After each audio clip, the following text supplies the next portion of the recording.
अमेठी रायबरेली पर कांग्रेस की या नहीं?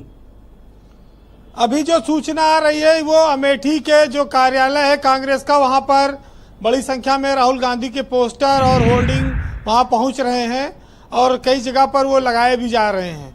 तो इससे ये अंदाजा लग रहा है कि कल राहुल गांधी नामांकन करने के लिए आएंगे।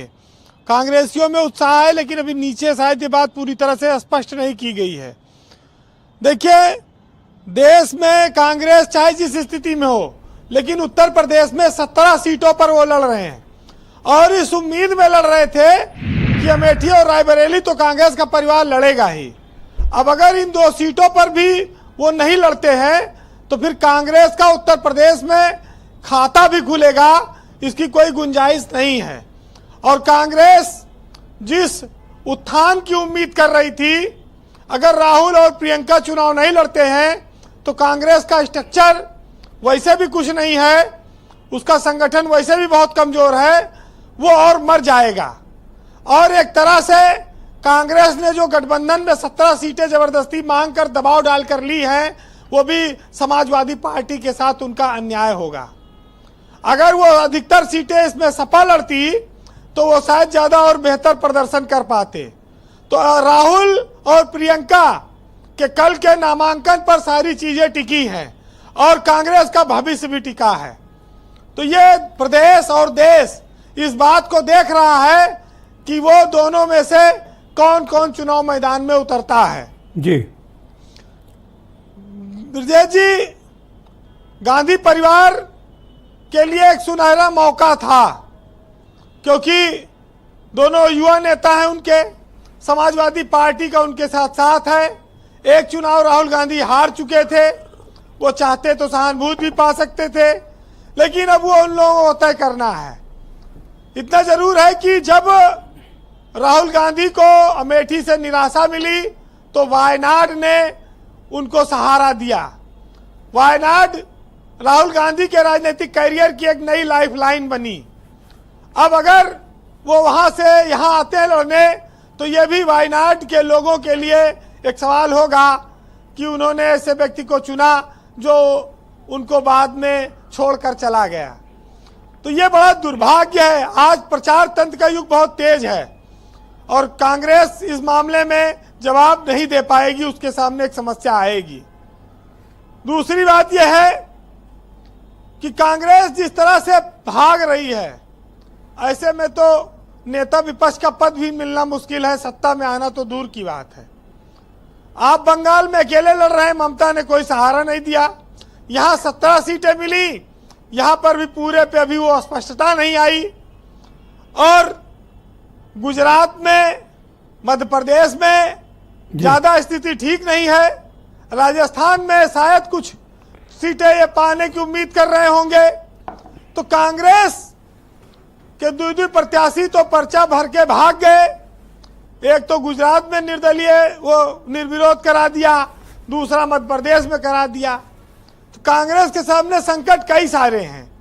अब वो अपनी जड़ों में अगर प्रत्याशी नहीं दे पाएगा तो फिर वृक्ष के शाख, तने, पत्ते ये सब कहां से फले फूलेंगे जी, ये भी उनको देखना होगा और भाजपा को रोकने की बात आती। ब्रजेश जी, आज दबदबा सिंह का समापन हो गया। दबदबा सिंह का जो 6 चुनाव वो जीते थे, वो 7वें चुनाव की उम्मीद लगाए थे।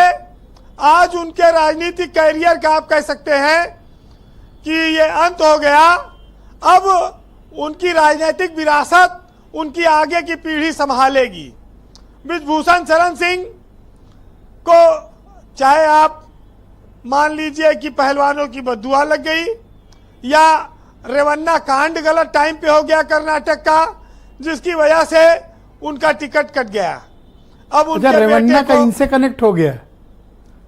देखिए, रेवन्ना का कांड चूंकि भाजपा में वो सहयोगी हैं और एक नारा है भाजपा का कि बेटी पढ़ाओ बेटी बचाओ।